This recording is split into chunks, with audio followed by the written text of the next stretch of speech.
Already आज की इस वीडियो हम लोग देखने वाले हैं एक्सेल में इंटरव्यू क्वेश्चन के बारे में देखने वाले हैं, जो कि काफ़ी ज़्यादा इंटरव्यूज़ में पूछे जाने वाले जो बहुत ही बेसिक एक्सेल के क्वेश्चंस हैं।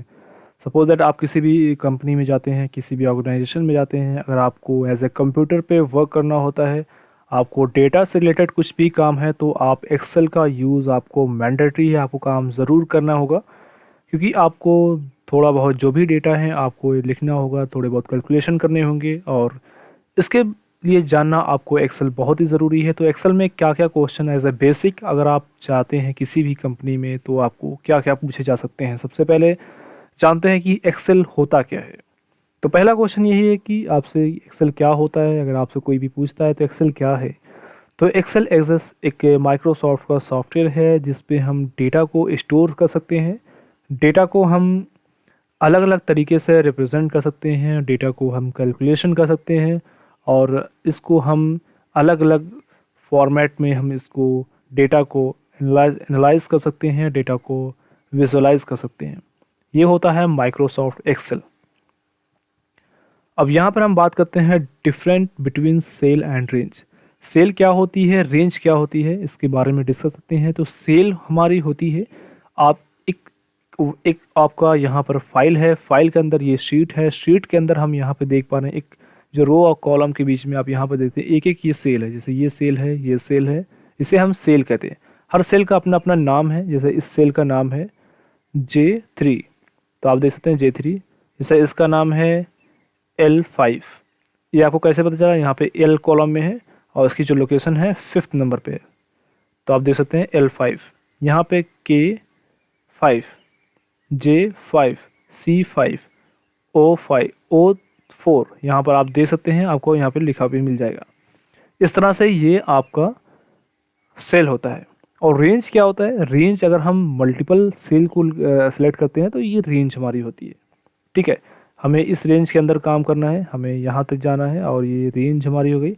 इसे हम काम कर सकते हैं, इसे हम शिफ्ट के साथ एरो के साथ हम ड्रैग कर सकते हैं इधर उधर, या हम इसे माउस के भी जरिए इसको हम कर सकते हैं। तो हमारे सेल और रेंज में डिफरेंस पता चल चुका है। एक सेल के एक मल्टीपल सेल को हम सेलेक्ट करते हैं तो रेंज होती है, और सिंगल सेल सेल होती है। अब different between workbook and sheet. Workbook और शीट क्या है, ये हमारा तीसरा क्वेश्चन है। वर्कबुक और शीट क्या होती है, तो इसको मैं हाईलाइट कर देता हूँ। ये हमारा तीसरा क्वेश्चन, हम बात कर रहे हैं वर्कबुक और शीट। वर्कबुक ये होती है जैसे कि हमारे पास ये फाइल है, और इसे हम जब भी सेव करते हैं तो ये वर्कबुक सेव होती है, तो इसे हम वर्कबुक कहते हैं, जिस पे हम काम करते हैं, जिस फाइल के अंदर हम काम करते हैं। और शीट क्या होती है, शीट एक कलेक्शन, यहाँ पर हम कह सकते हैं अगर वर्कबुक को collection of sheet that is called workbook, and sheet की बात करते हैं collection of cell and range that is called sheet. Sheet हमारे जो मल्टीपल, यहाँ पे जो एक शीट है एक पेज की तरह कह सकते हैं, एक बुक में एक एक पेज होती है, तो उसी तरह से यहाँ पे एक बुक है, यहाँ पे दूसरी मैंने शीट ले लिया, इस पर भी हम काम कर सकते हैं। यहाँ पे एक ही फाइल के अंदर तीसरा वर्कबुक हमने ले लिया, तो अलग अलग यहाँ पे वर्कबुक आप ले सकते हैं, शीट ले सकते हैं। अब जानते हैं कि फ्रीज पैनल किसे कहते हैं, फ्रीज कैसे करते हैं एक्सेल में। एक्सेल में फ्रीज करने का तरीका क्या है, फ्रीज क्या होता है। तो यहाँ पे मैंने कुछ डेटा को हाइड करके रखा हुआ है, तो इसको मैं सिलेक्ट करके इसको अनहाइड कर देता हूँ, और यहाँ से मैं अनहाइड कर दिया डेटा। तो मैंने कुछ डेटा बना के रखा हुआ है ताकि आपको ईजिली समझ में आए कि हम कैसे एक्सेल में क्या काम होता है। सपोज दैट कि जैसा हम इसको ऊपर करते हैं तो ये आपका हेडर जो है ये आपका दिखेगा नहीं। ठीक है, तो इसको हमें दिखाने के लिए क्या करना है कि हम ऊपर भी स्क्रॉल करें और ये फ्रीज रहे, ये डेटा हमारा फ्रीज हो पैनल, बट ये हम ट्रैक करें तो ये ऊपर जाए, लेकिन वो वहाँ की वहीं दिखे। ठीक है, तो हमें इस पर करना है क्लिक, और सीधा हम व्यू पर जाते हैं, और यहाँ पे फ्रीज का ऑप्शन है, यहाँ पे हम फ्रीज करते हैं। हम यहाँ टॉप रो फ्रीज कर देते हैं, तो हमारा जो टॉप्स है वो फ्रीज हो चुका है, ये आप देख सकते हैं। हम आप ऊपर जा रहे हैं, नीचे जा रहे हैं, कोई फ़र्क नहीं पड़ रहा है, ये टॉप से हमारा फ्रीज़ हो चुका है। हम हिसाब से देख सकते हैं कि हमारी हेडिंग में क्या है। तो ये फ्रीज़ होता है, व्यू में जाएंगे आप इसको अनफ्रीज़ कर सकते हैं, और यहाँ पे अलग अलग तरह के फ्रीज़ है। यहाँ पे आप देख सकते हैं टॉप से फ्रीज़ कर सकते हैं, यहाँ पे जो फ्रीज़ है वो कॉलम को कर सकते हैं, यहाँ पे रो कर सकते हैं। ठीक है, और अब बात करते हैं हम यहाँ पर फ्रीज की, हमने बात कर ली है। क्वेश्चन नंबर 4, इसको भी हम बोल्ड कर देते हैं। यहाँ पर अब देखते हैं what do you how do you create drop down list in Excel. अगर एक्सेल में हमें ड्रॉप डाउन लिस्ट बनानी है तो हम कैसे बनाएंगे और इसका तरीका क्या है। जैसे कि यही टीम नाम की एक कॉलम्स है, इसे हमें ड्रॉप डाउन में बनाना है, ठीक है। तो मैं इसको कॉपी करके कंट्रोल वी कर देता हूँ और यहाँ पे पेस्ट हो जाएगा। मुझे इसके नीचे ड्रॉप डाउन लिस्ट बनानी है या इसके सामने बनानी है, ठीक है। तो मैं इस सेल को पे यहाँ पे क्लिक करूँगा, एक्टिव कर दूंगा इसको, और यहाँ पे डेटा पे जाके क्लिक करूँगा और यहाँ से आप डेटा वैलिडेशन पे क्लिक करेंगे और डेटा वैलिडेशन पे यहाँ पे क्लिक करने के बाद एक पॉपअप ओपन हो जाएगा और यहाँ पर आप देख सकते हैं, यहाँ पे आपको लिस्ट का ऑप्शन मिल जाएगा। लिस्ट पे क्लिक करके सोर्स पे जाकर जिसे हमें देना है तो हम यहाँ पर ऐसे ड्रैग कॉपी सिलेक्ट कर लेंगे और यहाँ इसको ओके कर देंगे। तो ये आपकी लिस्ट बनकर तैयार हो गई। अब यहाँ पर देख सकते हैं, जैसे भी उस पर मैं क्लिक करता हूँ तो ये लिस्ट आपकी सिलेक्ट कर सकते हैं हम अलग अलग टीम को, ठीक है। तो इस तरह से हम डेटा में इसमें लिस्ट बना सकते हैं किसी भी चीज़ को। इसको मैं करता हूँ कट और यहाँ से इसको मैंने कट कर दिया, ठीक है। अब बात करते हैं कि पिवट टेबल क्या होता है। पाइवट टेबल क्या होता है, डेटा में पाइवट टेबल क्या होता है। डेटा को हम अलग अलग तरीके से व्यू करने के लिए हम पाइवट टेबल का यूज़ करते हैं। अलग तरीके से हम इसको देखने के लिए फिल्ट्रेशन कह सकते हैं, फिल्टर करते हैं अलग अलग तरीके से और इसको कैलकुलेट करके हम देखते हैं कि हमारा पाइवट टेबल कैसे बनता है। तो यही हमारे पास डेटा है, हम इसको करते हैं सेलेक्ट करने के बाद अल्ट डी पी करते हैं तो हमारे पास एक पाइवट टेबल बनेगा। तो हम यहाँ पर नेक्स्ट पे क्लिक करते हैं और फिर से क्लिक करते हैं और फिर से फिनिश करते हैं तो एक अलग शीट पे हमारे पास पाइवट टेबल ये बनकर तैयार हो गई। अब यहाँ पे पाइवट टेबल में अलग अलग फील्ड है, जैसा कि हमने देखा था कि यहाँ पर हमारे पास अलग टीम डेट है, टीम है, इस तरह के अलग अलग हेडिंग है। तो हेडिंग हमारे पास शो हो जाएगी यहाँ पर। तो हम जैसे कि डेट है, मैंने डेट ले लिया और उस डेट को हमें देखना है कि कौन कौन सी टीम खेल रही है, ठीक है। तो हम यहाँ पे भी दिखा सकते हैं या फिर हम इसको अलग अलग तरीके से हम यहाँ पे भी इसकी वैल्यूशन इस डेट को कितने मैच हुए हैं टीम के, और यहाँ पे आप दिखा सकते हैं जो भी आप दिखाना चाहते हैं। तो ये आप देख सकते हैं इस टीम के इतने पॉइंट्स हैं, इस टीम के इतने पॉइंट्स हैं, अलग अलग तरीके डेट को क्या क्या पॉइंट्स किस टीम को मिले हैं। तो ये सारी चीज़ें आप इस तरह से बना सकते हैं। पाइवट टेबल अलग अलग तरीके से आप डेटा को दिखा सकते हैं और ये बनाते हैं, इसे हमें पाइवट टेबल कहते हैं। अब हम बात करते हैं कि what is conditional formatting in Excel. Conditional formatting क्या होती है। सपोज दैट हमारे पास एक ये है टेबल है, पॉइंट है और पॉइंट में हमें दिखाना है कि जो 10 से ज़्यादा के पॉइंट है वो ग्रीन हो, जो 10 से कम है वो रेड में हो। तो इसके लिए हमें क्या करना होगा, होम पे जाएंगे, यहाँ पे कंडीशनल फॉर्मेटिंग पे जाएंगे और यहाँ पर ग्रेटर देन लेस देन करेंगे। यहाँ पे आप ये दे सकते हैं या तो फिर हम यहाँ से ये दे सकते हैं।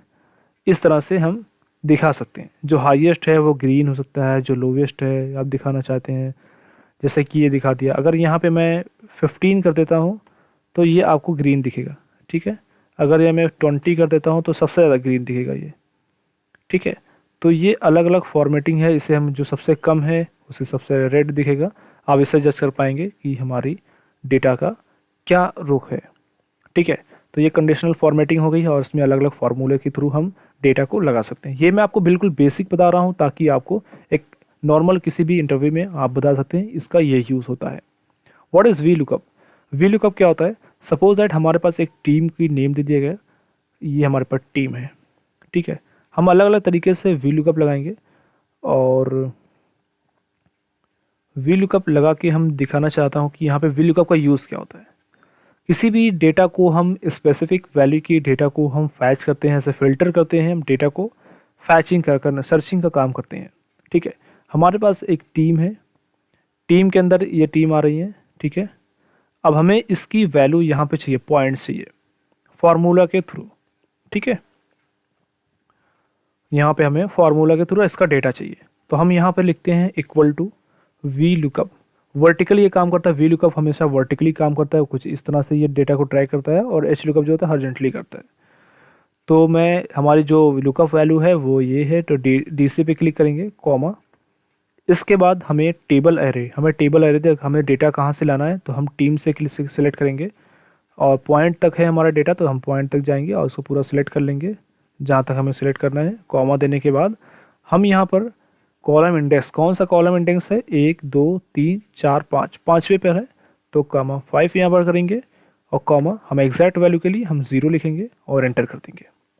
तो अब यहाँ पर देते हैं DC की 18 वैल्यू है, यहाँ पे 18 है और इसी को हम कंट्रोल D कर देते हैं नीचे तक, तो आपकी जो सारी वैल्यू है वो ड्रैग होकर आ जाएगी। अगर मैं यहाँ पर DC की वैल्यू यहाँ पर 20 कर देता हूँ तो आप देखें यहाँ पर ऑटोमेटिकली चेंज होता है। इसी तरह से हम अलग अलग शीट से डेटा को उठा सकते हैं, अलग अलग फाइल से, ताकि हमें अलग अलग स्पेसिफिक वैल्यू हमें मिल सके। ठीक है, तो इस तरह से हम यूज़ करते हैं VLOOKUP का। और अब बात करते हैं हम HLOOKUP की। What is different between VLOOKUP and HLOOKUP। HLOOKUP और VLOOKUP में डिफरेंस क्या है? हमने अभी देखा कि VLOOKUP में डेटा हम वर्टिकली हम डेटा को फैच कर सकते हैं और डेटा को आप दिखा सकते हैं। इसी तरह से हम HLOOKUP में हॉरिजॉन्टली हम डेटा को HLOOKUP में कुछ इस तरह से हम दिखा सकते हैं। अगर आपकी इस वीडियो आपने इसको जानना है HLOOKUP VLOOKUP कैसे यूज़ करते हैं, इसको बारीकी से जानना चाहते हैं, तो इसके लिए आपको डिस्क्रिप्शन में लिंक मिल जाएगा या फिर हमारे चैनल पे बेसिक टू एडवांस वाले प्लेलिस्ट में जाकर वहाँ से एक्सेल की वीडियो में देख सकते हैं कि HLOOKUP और VLOOKUP कैसे यूज़ करते हैं, आप वहाँ से देख सकते हैं। तो अब बेसिकली अभी आप समझे HLOOKUP हॉरिजॉन्टली काम करता है और VLOOKUP वर्टिकली काम करता है। ठीक है, अब बात करते हैं व्हाट इज़ चार्ट्स। चार्ट क्या होता है एक्सेल में? एक्सेल में चार्ट होता है किसी भी डेटा को हम एज ए चार्ट में रिप्रेजेंट करने के लिए। सपोज दैट ये हमारे पास डेटा है, ठीक है, हमें इसको चार्ट में दिखाना है, तो हम यहाँ पर सीधा इंसर्ट पे जाएंगे और इंसर्ट पे जाने के बाद हमारे पास यहाँ पे चार्ट्स हैं। चार्ट में हम अलग अलग चार्ट दिखा सकते हैं। यहाँ पर हमारे पास चार्ट्स लोड हो रहे हैं, हमारे पास अलग अलग तरह के चार्ट हैं। ठीक है, हम डेटा को इस तरह से चार्ट में दिखा सकते हैं। यहाँ पर ओके करता हूँ, तो ये आपका चार्ट बनकर तैयार है। तो आप इसको चार्ट, हम डेटा के बजाय हम यहाँ पे चार्ट पे भी दिखा सकते हैं कि हमारा डेटा इस तरह से आपका शो करा सकते हैं। ठीक है, तो आपको समझ में आएगा। डेटा को हम अलग तरीके से व्यू में देखने के लिए हम चार्ट का यूज़ करते हैं। What is use if function, how to use if condition. If condition का हम यूज़ कैसे करते हैं? सपोज दैट मैंने यहाँ पे लिख दिया टीम, यहाँ पे मैंने लिख दिया टीम और यहाँ पे यस और नो लिख दिया। ठीक है,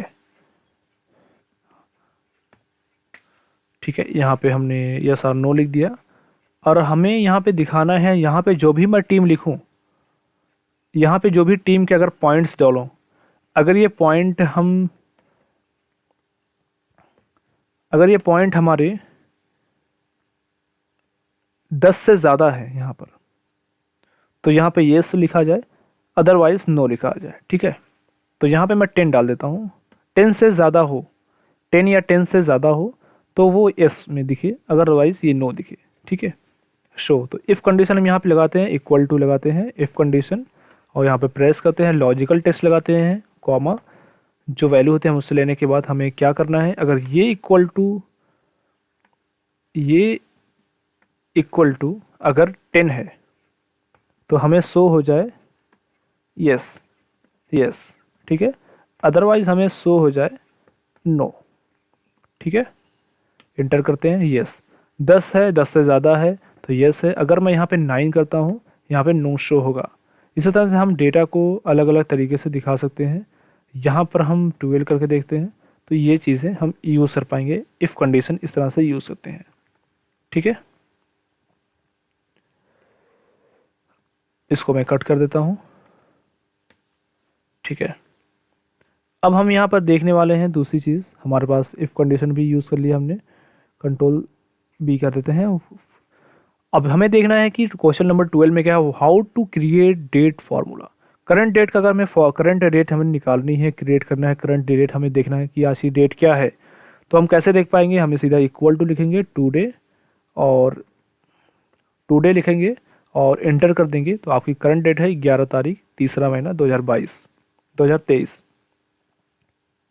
तो ये आप देख पा रहे हैं इस तरह से 22 यहाँ पे दिखा रहा है, ठीक है। और इसी तरह से हमें देखना है, अगर इस तरह से हम डेट का लगा सकते हैं। अलग अलग डेट के बहुत सारे हैं फार्मूला, जो आपको डेट की वीडियो में मैं अपलोड करूँगा, डेट के बारे में कैसे हम डेट का यूज़ कर पाएंगे। तो difference between count and count A formula, दोनों में फार्मूला में डिफरेंस क्या है। तो इस फार्मूले की हम बात करते हैं। काउंट का मतलब होता है इक्वल टू काउंट, ये आपका फार्मूला है। इसमें आप वैल्यू काउंट करते हैं कि कितनी हमारी वैल्यू है। सपोज दैट हमें टीम देखनी है, हमारी टीम कितनी है, तो हम यहाँ से ये सेलेक्ट करेंगे और एंटर कर देंगे। यहाँ पर हमें नहीं लिखना है, यहाँ पे मैं कर देता हूँ, यहाँ पे क्योंकि इसका चेंज हो चुका है। इक्वल टू काउंट, काउंट किया और ये वैल्यू हम जाके यहाँ से दिखाना चाहते हैं कि हमारे पास इतनी टीम है, तो इसको काउंट करेंगे। यहाँ पे 0 आएगा, क्यों? क्योंकि ये सिर्फ न्यूमेरिक वैल्यू को काउंट करेगा। अगर यहाँ पे मैं इक्वल टू काउंट लिख देता हूँ और इसी को यहाँ पे न्यूमेरिकल वैल्यू को लेकर जाता हूँ, तो ये आपको 10 दिखाएगा। लेकिन अगर यहाँ पर मैं काउंट ए कर देता हूँ, ये फार्मूला होता है काउंट ए का। तो काउंट ए में क्या होता है कि ये न्यूमेरिक हो, सिर्फ नॉन ब्लैंक, ब्लैंक को छोड़कर सारे सेल को अगर कुछ भी फिल है तो वो उसको काउंट कर लेगा। तो ये काउंट करता है। काउंट और काउंट ए में ये डिफरेंस है, ठीक है। अब बात करते हैं फिल्टर की शॉर्टकट की क्या है।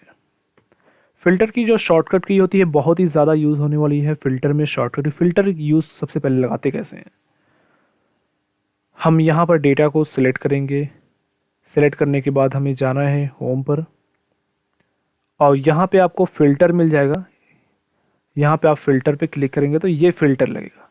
काफ़ी ज़्यादा टाइम लगा हमें फ़िल्टर करने के, हम कोई भी डेटा को हम फ़िल्टर कर पाएंगे, ठीक है। तो इस तरह से हम फ़िल्टर करके देख सकते हैं। लेकिन हमें इसकी शॉर्टकट की क्या जानना है, क्योंकि हमारे पास बहुत ही डेटा रहते हैं और डेटा में बार बार हमें फ़िल्टर करके देखना होता है, एनालाइज करना होता है।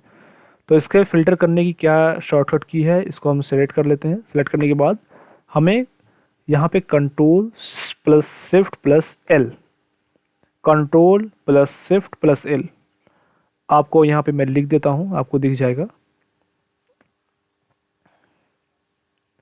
कंट्रोल प्लस शिफ्ट लिखना है, शिफ्ट प्लस एल, ये आपको प्रेस करना है। तो आप इस तरह से करेंगे तो आपको ये शो हो जाएगा। और यही चीज़ अगर आप फिर से दोबारा से करते हैं तो आपका फ़िल्टर हट जाएगा, ठीक है। तो इस तरह से फ़िल्टर का यूज़ करते हैं। इसकी शॉर्टकट की होने के बाद how can you remove duplicate value in A range, हम अपनी रेंज में डुप्लीकेट वैल्यू को कैसे हटाएं, ठीक है। सपोज दैट हमारे पास एक डेट है, टुडे, हम यहाँ पे इक्वल टू लिखा देता हूँ मैं, टुडे -2, तो कल की डेट आ गई। और इसको कंट्रोल डी कर देता हूँ मैं। इसके बाद मैं यहाँ पर इक्वल टू +1, एक दिन की ज़्यादा 9 तारीख है, यहाँ पे 10 तारीख है, और इसको कंट्रोल डी कर देता हूँ। और 11/12, यहाँ पर हमें यूनिक डेट चाहिए। हमारे पास बहुत सारे डेट्स हैं, यहाँ पर आप देख सकते हैं डेट है, ठीक है। तो लेकिन हमें कहा जा रहा है कि हमें इस डेटा में कितनी डेट है, मतलब कि 9 तारीख 3 बार आ चुकी है, 1 2 3, 3 बार हम देख सकते हैं 9 है, फिर एक बार 10 है, एक बार 11 है, एक बार 12 है। लेकिन हमें 9 को सिर्फ एक बार लिखना है, तो हम बार बार जाएंगे, इसको कट करेंगे। ऐसे बहुत हज़ारों डेटा होंगे, तो हम सब में जाके कट करने से बेहतर है हमें डेटा को क्या करना है, सिलेक्ट करना है, या सिलेक्ट ना करें फिर तभी कोई दिक्कत नहीं है। डेटा को सिलेक्ट करने के बाद Alt+AM शॉर्टकट की है, Alt+AM करेंगे तो यहाँ पर आपको दिख रहा सिलेक्ट किया आपने कॉलम को, यहाँ पर ओके करेंगे। तो जो यूनिक है आपको डेटा है, यहाँ पर आप दिखा रहा है कि 2 डुप्लीकेट वैल्यू थी जो फाउंड किया गया था और 4 यूनिक कर दिया गया है। मतलब हमारे पास डेटा जो है वो यूनिक बचा हुआ है और जो डुप्लीकेट वैल्यू है वो रिमूव हो चुकी है। इस तरह से हम यूज़ कर पाते हैं। ये जो बेसिक चीज़ें हैं आपके एक्सेल क्वेश्चन में काफ़ी ज़्यादा पूछी जा सकती हैं, अलग अलग तरीके से आप रिप्रेजेंट कर सकते हैं। अगर आपको वीडियो चलेगी तो वीडियो को लाइक करें, अगर आप चैनल पर नए हैं तो चैनल को ज़रूर सब्सक्राइब करें। और एक और चीज़, आने वाली वीडियो में मैं बताने वाला हूँ कि एक्सेल के नॉर्मल क्वेश्चन इंटरव्यू में क्या पूछे जाते हैं। अगर आप एज MIS हैं तो MIS के लिए जाना चाहते हैं तो क्या चीज़ें आपको सीखना ज़रूरी है और क्या क्या इंटरव्यू में क्वेश्चन पूछे जा सकते हैं, साथ ही साथ आप एज ए स्टोर कीपर के लिए जाना चाहते हैं, अलग अलग तरीके में अलग अलग सेक्टर में जो एक्सेल का यूज़ होता है उसमें इंटरव्यू में क्या क्या पूछे जा सकते हैं, इन सारी के लिए मैं अलग से यूट्यूब वीडियोस बनाने वाला हूँ। अगर आपको वीडियो चली तो आप वीडियो को ज़रूर लाइक करें, अगर चैनल पर नए हैं तो चैनल को ज़रूर सब्सक्राइब करें ताकि ऐसी ही वीडियो आपके नोटिफिकेशन में मिलती रहे।